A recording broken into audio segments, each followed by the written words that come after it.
Hello, hello, hello, and welcome to the Big Hearted Podcast. Today we are super excited because we have Dr. Jason Frishman on with us. He lives in Vermont in the US of A. Jason has been working for over 20 years to support individuals, groups, families, and organizations and businesses, whether as a psychotherapist, workshop facilitator, speaker, or narrative consultant. Jason's message rings consistently clear. Our lives are adventurous and we can author our own adventure stories. A series of meaningful coincidences and choices led Jason to meet his wife and finally move to Vermont, two lifelong dreams. In Vermont, he worked at the state's largest hospital, opened a local food company, mastered the art of bulk soup production, studied a Brazilian martial arts, began teaching traditional food preservation classes, had two beautiful sons, began to use storytelling for change and joined a cooperative psychotherapy practice in downtown Burlington. Jason is excited to bring over 2 decades of work in offices, institutions, kitchens, farmers markets, woodlots, and boardrooms to wild new adventures. His offerings include individual and group online coaching programs for good dads, workshops, and trainings. My goodness, what an introduction, Jason. Welcome to the podcast today. Thank you so much for coming. Oh, thank you so much. I'm so glad after all of our back and forth, it's really nice to be talking to you. Yeah, it's been a journey. So obviously Jason's in the US and we're obviously in Australia. So it's been a bit of a process to try and make sure that we could meet at a decent time for both of us. And fortunately for us, Jason's working late at night, so he's able to join us today. So you guys are heading into autumn, I believe, and we're in spring now. So yeah, getting a bit cooler and darker at your place too, I imagine. The foliage is beautiful and we're just getting ready to get our wood stove started. Beautiful. I think we had our last fire last week. It's now it's getting hot here now in Australia. Wonderful. So I just obviously shared your bio with everybody, but would you like to share a little bit more about yourself and tell us sort of how you actually ended up getting to where you are right now? Oh, goodness. That's an adventure in and of itself. Well, I would say I have always loved stories, and I've always loved helping. You know, my mother was an early childhood educator, and I remember as early as I could, I wanted to skip school and go work with her. So I would always, as a kid, I used to say I love working with kids. And so that directed me very early on. And I think right out of undergrad, I discovered a program. Someone said, oh, this will probably be for you. And I wound up moving to the other side of our country to get a degree in something called adventure therapy, which actually is much bigger over by you all, and it's not as well known here. So I have to still explain what adventure therapy is pretty often when I'm talking to people here in Vermont. Mm-hmm. But with adventure therapy, I sort of found my group. I found my people who wanted to make change, not in the typical way of doing psychotherapy, of sitting and talking, but of actually going out and being in the world. And that was my first sort of official training. And then right after that adventure training, I went off and hiked in the woods for about 5 or 6 months, and had this revelation that I'd been trained in all of these wonderful, very different alternative ways of therapy. I wanted to try a traditional way. So after being in the woods for 5.5 months, within 2 days, I was up and I was in Boston, a city in Massachusetts here, and I was working with school kids, full-time in an office right away doing that, and that didn't work for me. I'm not surprised. No, it didn't work. I loved it. I loved the kids and I loved the people I worked with. But again, I was working, my first office was a bathroom that they'd put a table over the toilet and we could touch all 4 walls. Oh, wow. And it was with elementary school kids. Wow. Yes. No trees. So I went back to school because I couldn't do that. And my doctorate was focused on narrative therapy. And so I tell people I'm an adventure storyteller. That's what that or a storytelling adventure, either way, right? Yeah. And for me, stories and the metaphor of adventure or journeys are the way that we heal and the way that we connect and the way that we grow. And from little ones all the way up to adults, the stories that we tell and that are told about ourselves, they're what constitute and create the reality that we live in. And so we can have a part in that. And so as a parent and as someone who's worked with young kids, I've always felt really driven to help little ones start to build their own stories of themselves and start to like hear their own stories from the adults, but then also tell their own stories. That's been really the passion of what's driven me all the way up to doing what I do today. That's amazing. Stories have such incredible weight. That was how we shared our history for so long. And for me, even now, like I'm in social media, and quite often I used to read a lot, but I tend to get sucked into the social media world.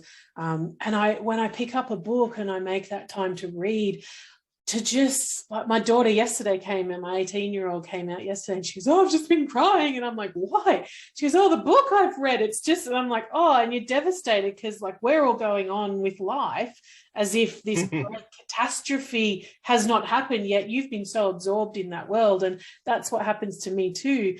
But that art of oral storytelling is so powerful, and there's such a space for it in the early childhood realm. In fact, I like to I tell stories all day long. There's a wonderful author, Susan Perrow, and she writes these incredible books in Australia around, helping with behaviours and guiding children through difficult, loss and tragedies and things like that. So I imagine you've got a huge bank of stories then with all the adventures that you've had. My stories, I'm also like an avid reader of folk tales and folk stories and mythology, things like that, because there's so much in those stories that can help us. So everything from our personal stories, like, I can tell you stories about hiking and those things, all the way to made up stories, or folk tales and folklore and mythology. I think there is so much in all of that that we can take, that it becomes, my kids, when they're not feeling particular patience, are like, "We don't want another story, Papa." Oh yes, that's rare though. They begin to clue on that, oh, there's a lesson here. What's he trying to tell me without telling me? My kids have two parents who are therapists, both their mom and I, so they're in trouble. Yeah, that's so funny. Oh dear. Yeah, I loved to tell stories. I particularly love the made up ones with the young children, and then when they pick up on it and they start, there's always a certain turning point, and they start to engage in that telling of stories, and the humor that these children have is hilarious. We had children here because I used to run the family daycare here myself as well. And there was this one particular little boy, I'll never, ever forget him. Ash was his name. And he would tell jokes. And jokes to me are very similar, in the similar vein as stories. And because they would just go on and on and on and on. And he would have all three children at the lunch table, and myself included, in hysterics with his stories. And then when he wasn't there, the other children would take up the mantle and try and keep it going. But, there's some people that are just absolute natural storytellers, and this little boy, Ash, was definitely one of them. But it's such a great way to create connection. And that's one of the things that I really loved when I started looking at your work, is that there's this incredible theme of connection that runs through everything that you do. And I just love how you relate it back to your children, so that it becomes something that other people can relate back to their own stories. And it's also real. It's so authentic. And I just loved, I saw the pictures earlier this morning about when you were fishing with the boys, and your son said something like, we're not what did he say? We're not catching fish, we're fishing for fish. It was something along those lines. It was I think it's, there's a reason why it's not called catching or something like that, yes, right? Because, he chose a place. I don't know if this was the one, there's a couple of pictures, but I've taught them how to like read the river and pick what are good spots to go fishing. And he chose a spot that by all accounts, there were going to be no fish. Yeah. And he very sort of independently walked waist deep in and started casting. And I said, what are you doing? Like, there's no, this is not. And he said, but Papa, it's really beautiful. Yeah. It's really beautiful here. And we're fishing, we're not catching. And I said, okay, that's good. And he sat for over 2 hours, knowing full well he was not going to catch anything, and just casted happily. Yeah. For the whole time. It was beautiful. Isn't it funny when we can create that space for children, they will tell us what they need. And obviously for him, it wasn't the idea of catching fish. It was just the being together and the enjoying of that space and really just being in your body in that moment. And I just think it's when we over program and overstimulate the children, they don't have that opportunity to just be in those moments. One of the things that I read on your link in bio blog that it takes you, that I really liked, and if it's okay, I'd like to share this little excerpt and we can talk a little bit about it. And it goes, so I delved into the ordinary slices of everyday life with renewed vigor, interest and curiosity. New plots, themes and narrative arcs emerged. Patterns played out repeatedly. The ordinary adventure has its own narrative arc. Once seen, I noticed it everywhere. It's the hidden half of all of our stories. Now, I love this idea because we have a huge focus within our service and the things that we're sharing with educators about finding that ebb and flow in the day and keeping things as rhythmical and very similar throughout the day. You obviously have these, arcs and things, as you say, but that finding the joy in what a lot of us see as the mundane. I just feel like that's an art that's almost somewhat lost nowadays. What do you think about that?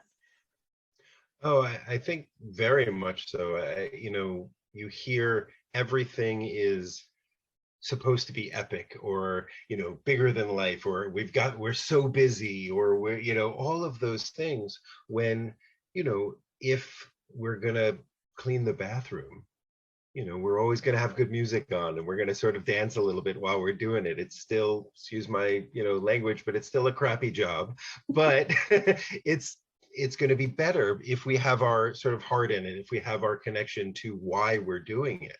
Right. And that's the challenge that I give to anyone who's with kids is even the most everyday, normal, small, mundane activities. Why are we doing it? What's our value? What's our intention behind that? Yeah. And, to use the bathroom example, I personally don't value a clean bathroom. My wife would be very upset to hear that, but that's not a value. That's not why I do it.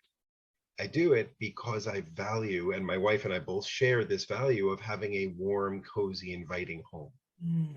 And having a bathroom that smells is not warm, cozy, or inviting. No. So my values drive this activity, which is really a drudge if we look at it in one way.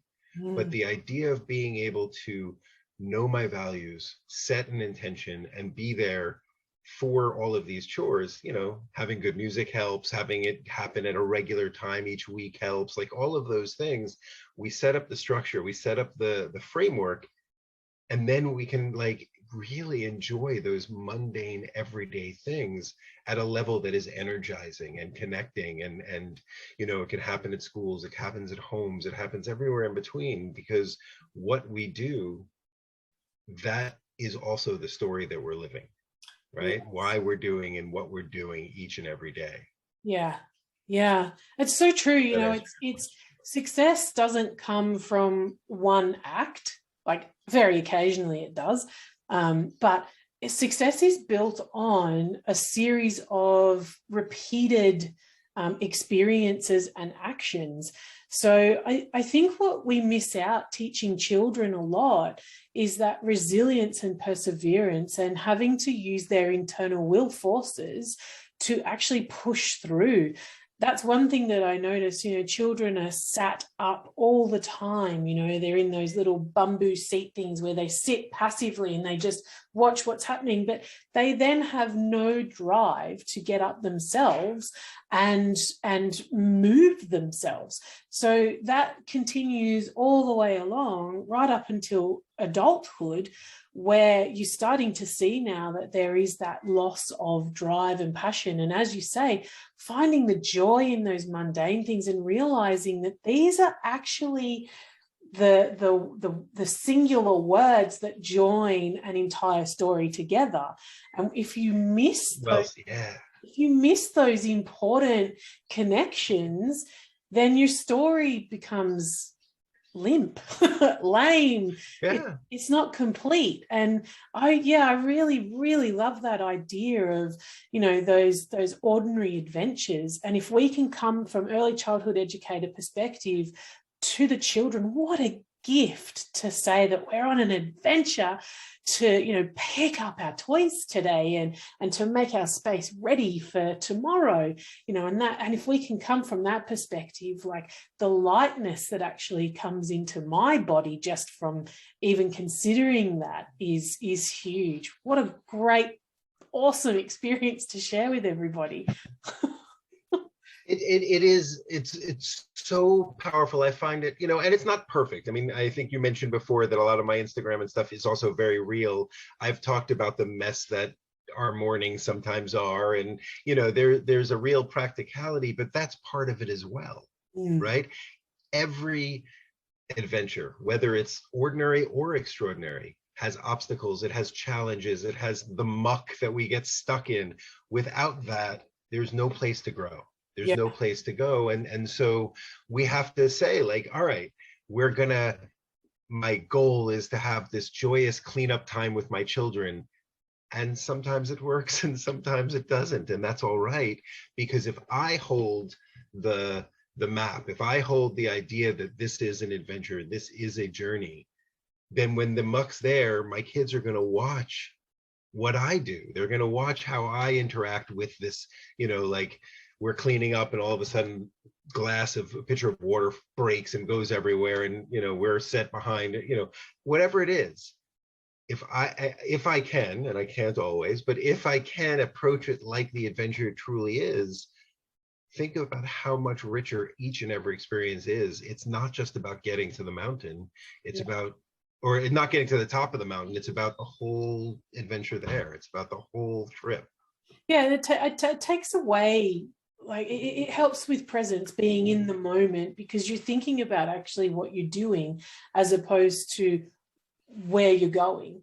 And I mean, it's important to know where you're going, but it's also really important to watch where you're walking on the path, because we're coming into snake season in Australia and we don't want to stand on something, so being aware of your surroundings and in the present moment. And it's such a gift to give to the little children, because the children of today's world are very busy. They're not often home. They quite often don't have these regular bedtimes.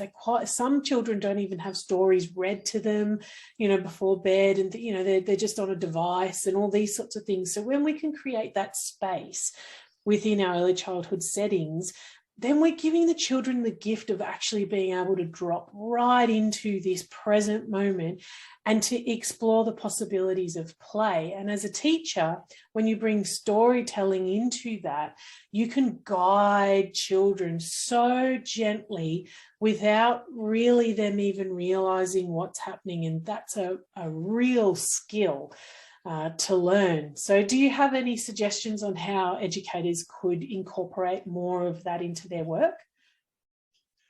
Well, sure. I think, for one, let's expand what a story is. Because so much of what a story that we're told in our sort of modern day is, kind of the hero's journey, right? There's the main character. The main character goes off and has some trials and tribulations, and does some things and challenges, and then good or bad happens, and then they come home, right? That there's a general story. Story has a beginning, a middle, and an end, right? Yeah. I would argue that every story is only a middle, and that the beginning and the end we manufacture. But the truth is, you can start any story in the middle and stop it in the middle, and that's okay. And so if we broaden what a story is, and we're with little ones, then we can follow and guide what they're doing. So it's either we tell a story and then watch how they play, or we watch how they play and then tell a story. It can be either or, right? Yeah. And depending on where the kids are at, they have dropped you, or you have dropped them, into the middle of something, into the middle of a story where there are characters, there is conflict, there is challenge, there is growth, there is, all of those things.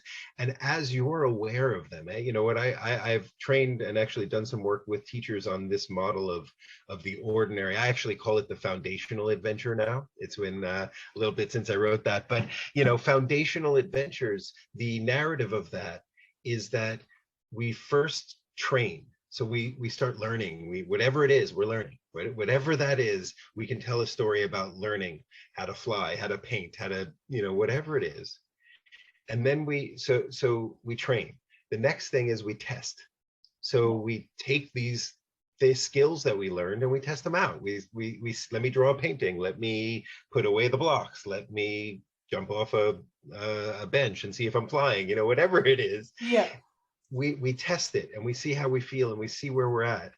And then finally we tell. So there's training, testing, telling.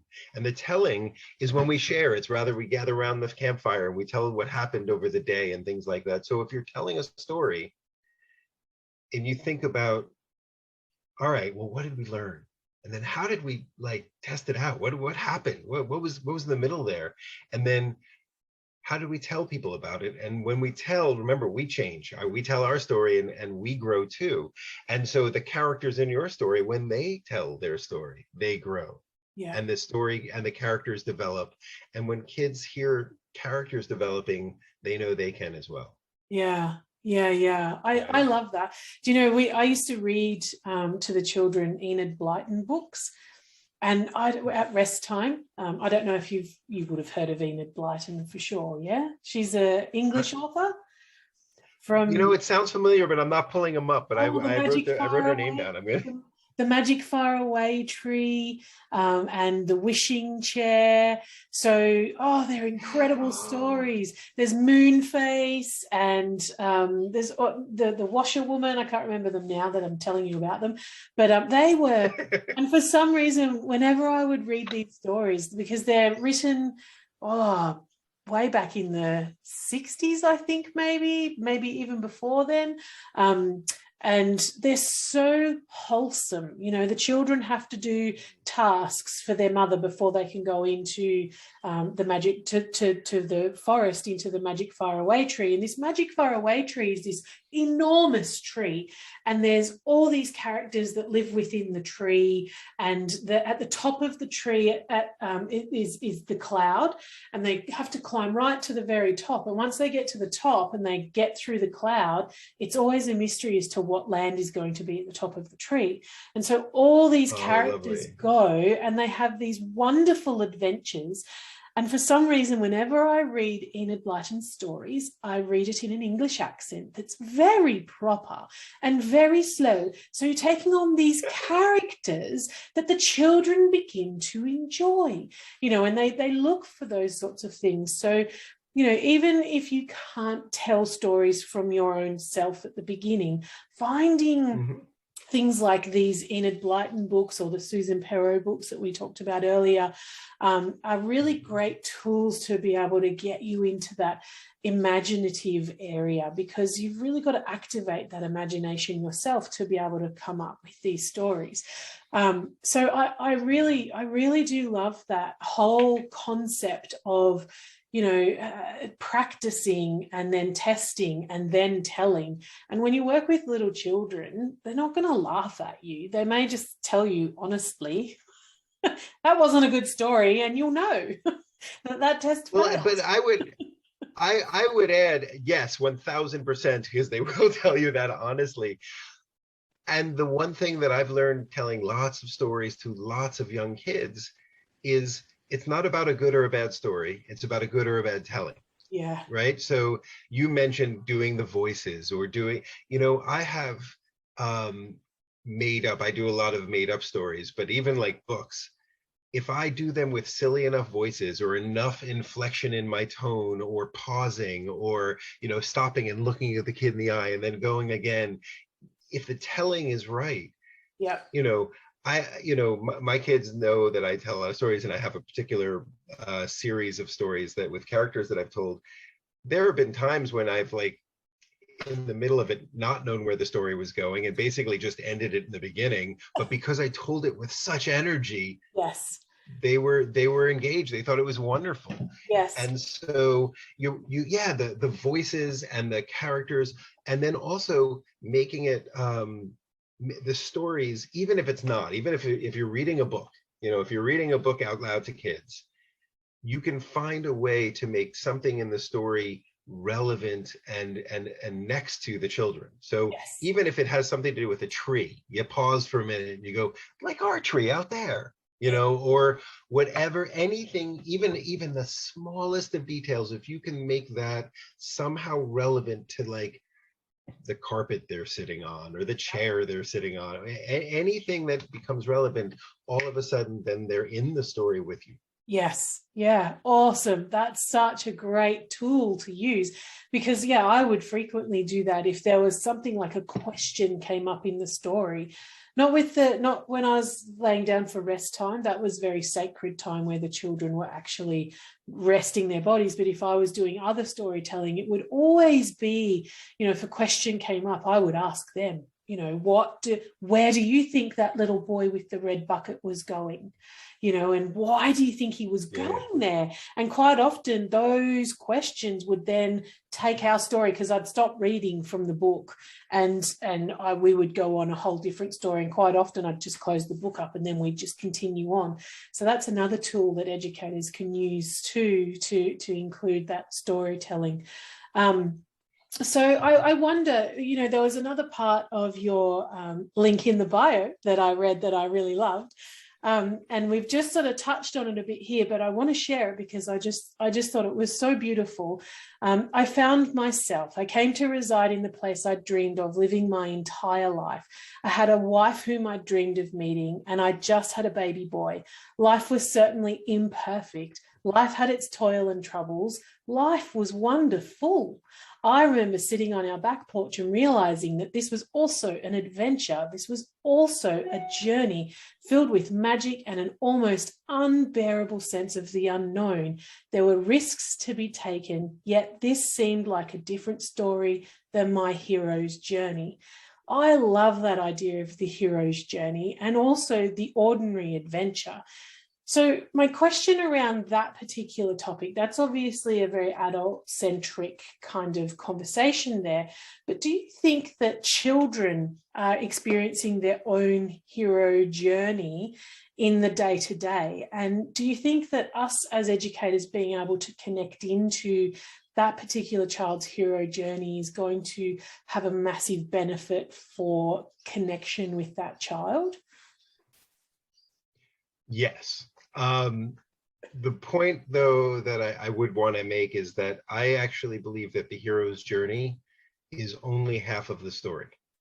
And so what I was using in terms of the idea of ordinary adventures or foundational adventures, that's the other half. So you have foundational adventures on one side and the hero's journey on the other. And for teachers or educators or any caregivers to be aware of the fact that absolutely, children by definition are the hero of their own adventure, right? They are the center of their universe, maybe next to their parents. And, what happens is that children do go through the hero's journey narrative. They they go off into the world, they have all sorts of challenges, they bring home all sorts of treasures, and then, they share that with their parents at the end of the day.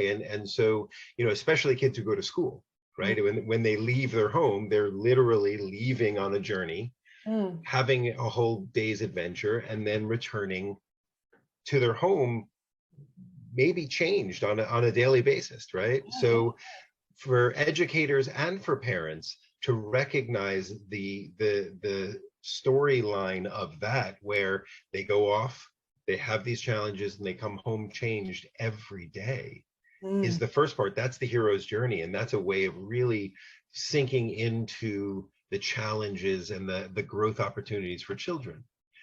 At the same time, though, these foundational and ordinary adventures, they're just as important, because they're the things that actually train us to be heroes. They're the ones that, when we do, when we create routines, when we create rhythms, when we engage in ritual, that's what gives us the tools to go off and have epic lives, to have, so when a kid leaves on the hero's journey, leaves and goes to school, and then spends the day helping to clean and play and cook and, participate in all of the activities of daily living, they are getting these foundational skills that then they can journey home and share it in a much more grounded way. Yeah. Right. So I believe that in our culture right now, we have spent so much energy on the hero's journey, but we have not given enough to the mundane, to the ordinary, to the basic. And we need more of that so that we can have these massive, legendary, epic adventures. Yeah, I love that. I really love that you touched on all of that, because that's what we are looking to do, and to make okay again within an early childcare setting, because we're so bound in red tape now, and documenting this, and reaching for that goal, and having to do this, that mundane stuff, that we've forgotten that's the basis of human connection to community. And it's so needed right now more than any other time, I think, in our recent history. It's such important. But you touched on parents too, and I really like the hero of your journey at this point, from my understanding, is the work that you're doing with dads. And I just think that is so important, so important. How could we as educators go about opening a space for the dads and the papas within our communities to become more involved? It's almost sometimes like we need to invite the men to step into the early child education settings.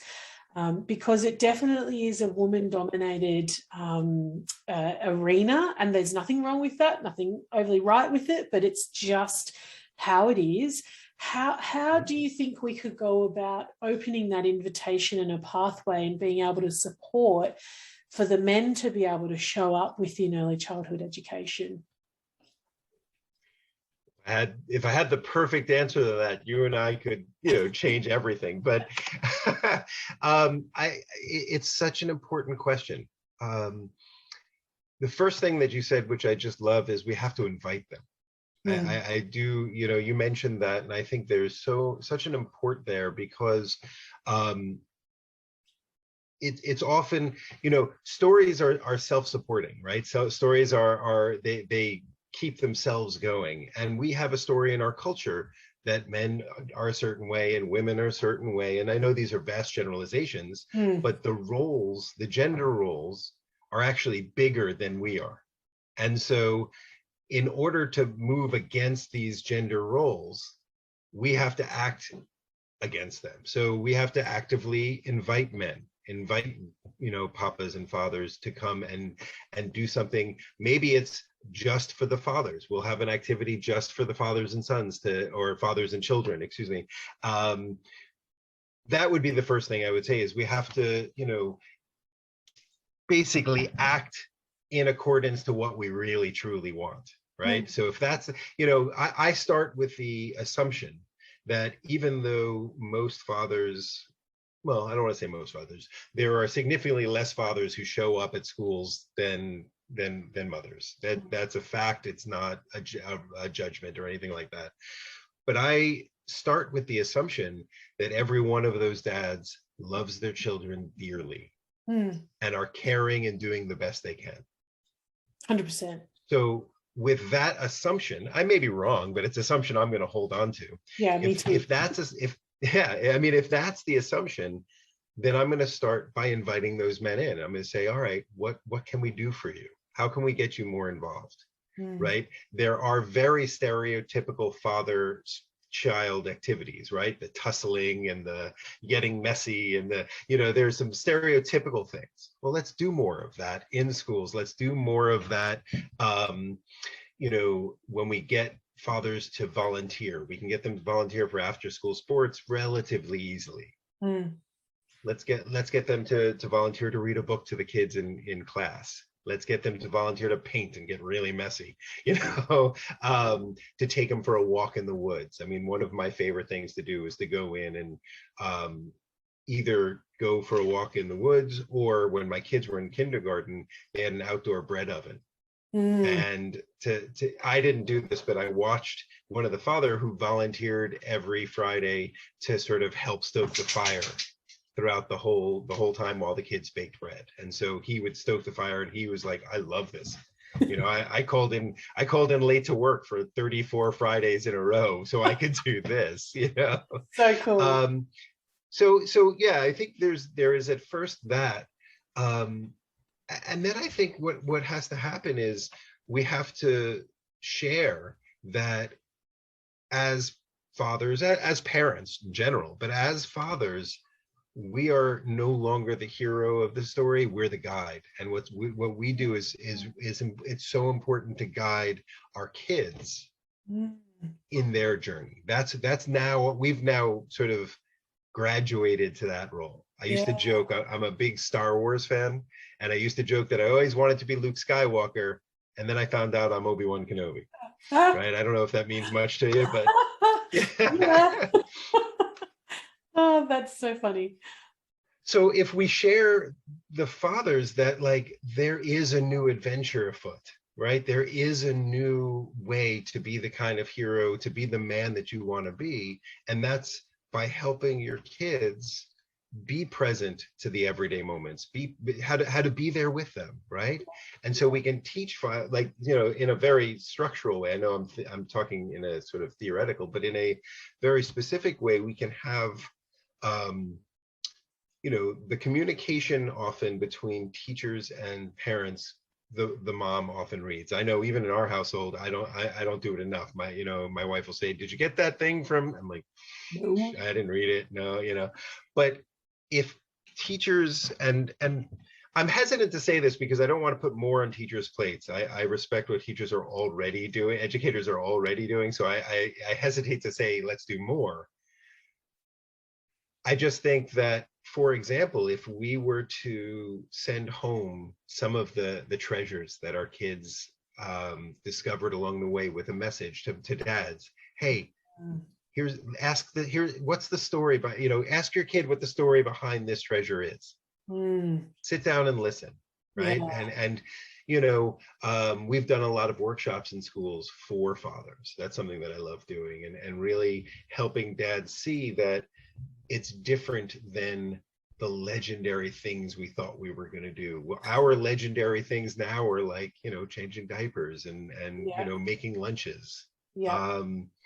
And so how can there be more of a, if we center our kids, which I think is something you and I have talked about, and if we center the import of connecting with our kids, then they're the heroes. They are the main characters. And so the adults, we're all the supporting roles. We are the characters that help the kid along in their journey. And so how can we do that, right? Help fathers figure out what their role is in that. Yeah, that's so important. And it's really important to acknowledge that mother's mother and father's father, like our brains are built completely differently. Like that's a fact. the space between the cortexes in a man are much thicker than they are in a woman, which means that information flies so much quicker than what it does for men. But the role behind that, or the energy behind that, is so different, and there's people that do both, and they do it very, very well because they have to, and you intrinsically know what is needed. But it's really important for us to acknowledge that men father, they don't mother, and women mother, they don't father. And it's so, I think, a really big part that educators need to understand, or could be aware of, is that the way to approach, to ask and to invite would be different. One of the things that I used to do is have festivals within our service. And we would, I would always invite, obviously, the whole family, and and I acknowledge that quite often the timing is imperative when you're going to do things, so that you can facilitate it for everybody where it's possible. But our favourite festival was the Winter Festival, and we would have someone be a fire warden, because we would have a fire, and that person's job was to make sure that nobody would be injured by the fire. So, I had a list of jobs that I used to send out and actively ask for volunteers. And that was my secret way of making sure that people would feel included, and that they had something that they could contribute, because quite often they want to be able to contribute as well. So, it's those sorts of things. I think it's really important for us to acknowledge that quite often in the day-to-day quick sharing of information, it is often between the educator and the mother, and that we do sometimes forget that, hey, actually we can include the dad. So I love that idea of, sending something home specifically for dad with, a set of instructions, because sometimes that can be really, really helpful. And it's not, condescending or anything like that. It's like, hey, here's how you can ask about today in a fun way that your child is going to really engage with you in that story, and sharing of what happened for the day. So, and I would add, I think that would happen very quickly. Yes. That's one thing that, one of the pieces that I teach the dads is really small things make big change. And so I think, if you sent something home to fathers and you had good, and it was with a good tone and an ability to share this, and with, like you said, instructions, if you do that in the beginning of the year, or if you do that quickly, what you're doing is you're setting a culture, which is creating a story about the classroom and the expectations and the, the relationships. I think it would change very quickly if it was consistent in the beginning. Yeah, I totally agree. It's that culture, setting that culture of things, and that creates boundaries and things like that as well. It's so important to do. It's something that we talk a lot about in our course. Now, you have a course too, don't you? I do. I run a coaching course for fathers, specifically for dads. It's a 3-month, the initial course is called Journeyman Foundations. And it is a 3-month course for fathers to learn about these foundational adventures and about these elements of, being Obi-Wan, of being able to connect more powerfully in a lifelong way to their kids, to their partners, and with themselves. We actually just recently ended a group where the father, his sort of quest for this group was to be more engaged with his kids' school. So he changed around some work schedule, and he did the drop-offs every day for 3 months. And the transformation that he had was incredible. It was really very powerful. Yeah, right. So yeah, it's a wonderful course where there's a mix between some downloadable materials and videos, but mostly we do weekly group coaching calls, and it's all based on this metaphor of, fatherhood being a journey. Yeah, wow. And it's a very different journey than anything else we've ever experienced. It's a different type of adventure. That it's like, I read it and I was like, oh, just the Journeyman. It just sounds, it's that deeply connecting back to a time gone by, but it's I feel like that's so ingrained in us, because when you start telling stories, people instantly listen, and you get such a greater engagement. So that Journeyman, like I love reading Raymond E. Feist, and he has a lot of journey stuff, and it's so cool, and so the name of that really struck me, and I was like, oh, I love that. So if people wanted to investigate that more, how do they go about finding about that course? Well, I think the easiest way would be my email. Yep. That's jason@nourishedconnections.com.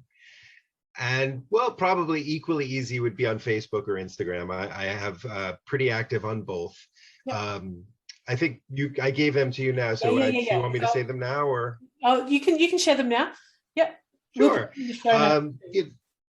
Okay, so it's pretty easy. On Facebook, it's Jason S. Frishman. And on, actually, I'm sorry, on Facebook, it's Jason Frishman. This is before I started using the S. And on Instagram, it's Jason S. Frishman, which sounds nicer. Yeah, so cool. Instagram.com/Jason S. Frishman. And if you send a message, I will be sure, at this point, I'm the only one at Journeyman, and I'm responding to everything that I get, because I love to connect with people. So any fathers. Yeah, I think, what's been really lovely with the dads that I've worked with is they have seen both an increase in communication and intimacy with their kids and their partners, which was a surprise, a added benefit for them. They have been able to slow down, like we talked earlier about slowing down and being able to sort of really be in whatever you're doing as opposed to looking ahead. Yeah. One of the guys who I worked with recently, his quest was to, as soon as he walked in at the end of the day, put his phone down and not pick it up until bedtime. Till his kid's bedtime. And he said in 3 months, it was a dramatic shift. He said he felt more connected with his kids than he had in a long time. Yeah. So just that little thing. Yeah. I mean, maybe not so little, but just that one action was something that was able to dramatically change the entire sort of culture of his household.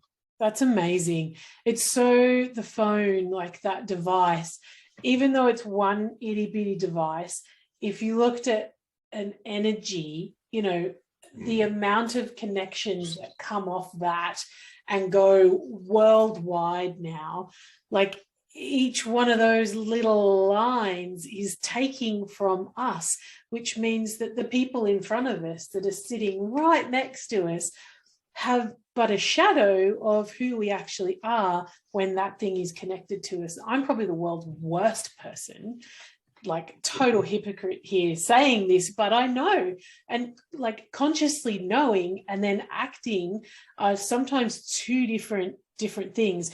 That's what I really loved about, reading your stuff online and connecting with you here, is that, it's that authenticity. It is that slowing down. It is that noticing the small things, like, oh, this afternoon was hectic. I couldn't wait for the kids to get bed just so that I could do the dishes on my own and just be in my own thoughts, because that's such an important thing to acknowledge within this parenting journey, that it's not always easy and it's not always fun. And it's exactly the same in education. It's not always easy. It's not always fun. And you have to own your humanness within that and just go, okay, today's a write-off, tomorrow's another day, and let's start our story again. So, yeah. Oh, that's really well said. I love the way you say that, because what's so important, when I first started doing this program, I had friends who didn't quite get it right away, and they were like, oh, it's a parenting program. And I was like, no, I'm not teaching you about timeouts or how to do bedtimes. Guys ask about that, and of course I can help them with that, but that's not what it is. I finally came to say, like, this is how you can learn to be a more grounded and connected man, which will make you a better father. Yeah, and better partner. Yeah. And a better partner, and frankly, a better, at whatever you're doing, really, like when you are more aware of, when you're aware of your values and you're aware of your own inner obstacles, because those are the two we talked earlier about train, test, tell, the foundational story. Yep.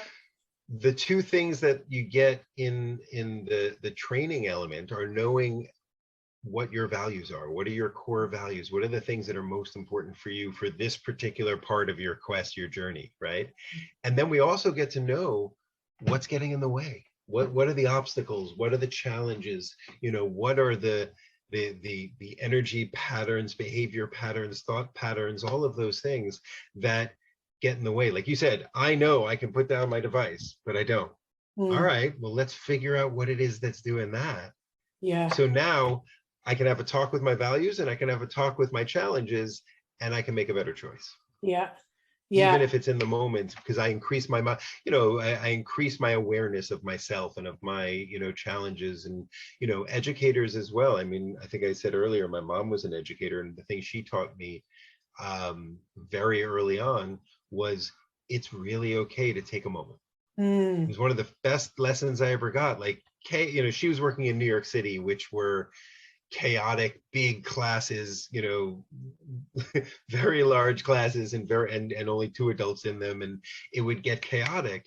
And I remember she would able to like step away from the chaos and allow the chaos, so that she could get centered and breathe.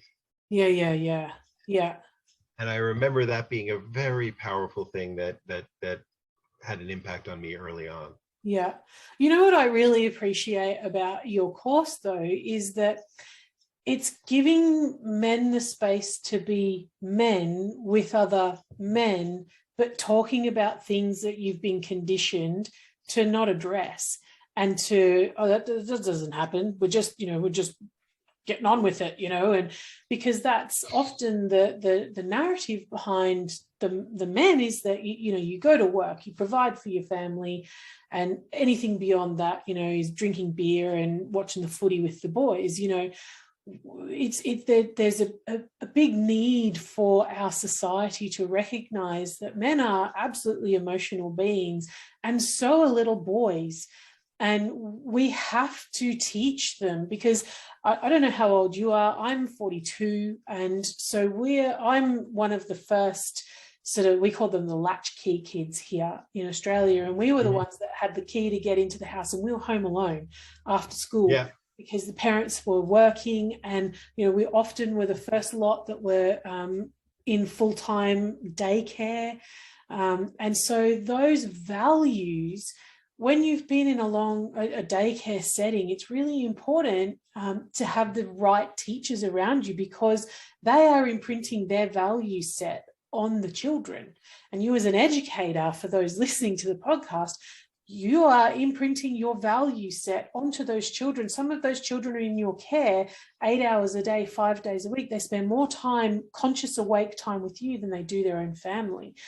So it's super important for us to recognize that the values that we instill in the children have to be of sound moral. You know, they have to be quality. And I love that your course actually opens that conversation up for men, because there's a whole heap of healing that has to happen within our society because of the way our society has grown us all up. You know, and I really honor and respect that you are opening that space, and that you're going there and you're holding that space for the men, because I tell you, our world really, really needs it right now.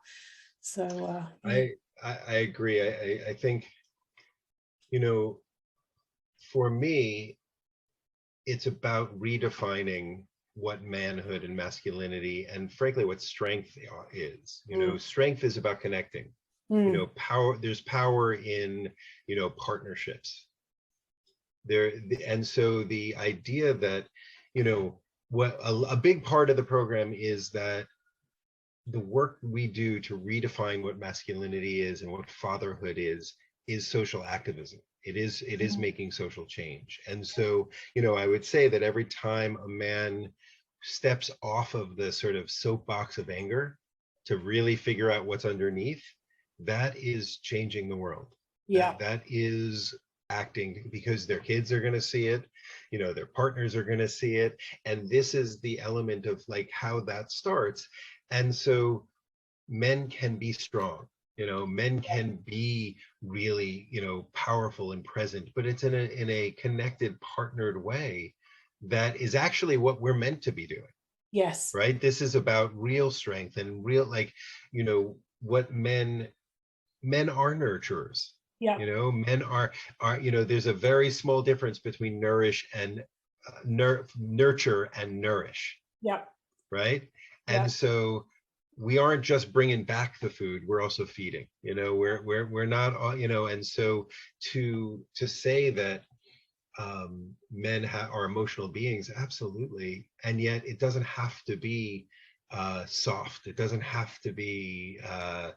Unfortunately, it gets a lot. It's said, and it's one of my least favorite sayings, but people say that a lot of men's work is about feminizing men, and that's such a horrible, horrific way of putting it. Because, well, number one, no, we're redefining masculinity as a new strength, but it also is saying that the feminine is weak, which is absolutely not true, right? And so, like, why are we having a double insult there when instead we can really get to like what the mature male looks like? Yeah. What the mature male looks like, which is really the healer and the trickster, and the element of being able to connect on a way that they can see what is truly important and act on it. Yeah. Yeah, I love that. Oh, that's so cool. I hope lots of people come and do your course because men, because we particularly now, I know what's happening in Australia right now with all the political unrest that we have here and all that sort of stuff. And I know it's everywhere as well, but I can only speak for what's happening here. It's been so wonderful because at present, the women are standing up. The women are at the forefront of this because it's like you're coming between our babies. No way. But what's happening is the men are coming behind us and they are offering their support and their strength from behind in this really gentle but stoic way. And it feels so good. It actually creates this strength of unity now. Whereas before, I've been activists in many different things in different areas.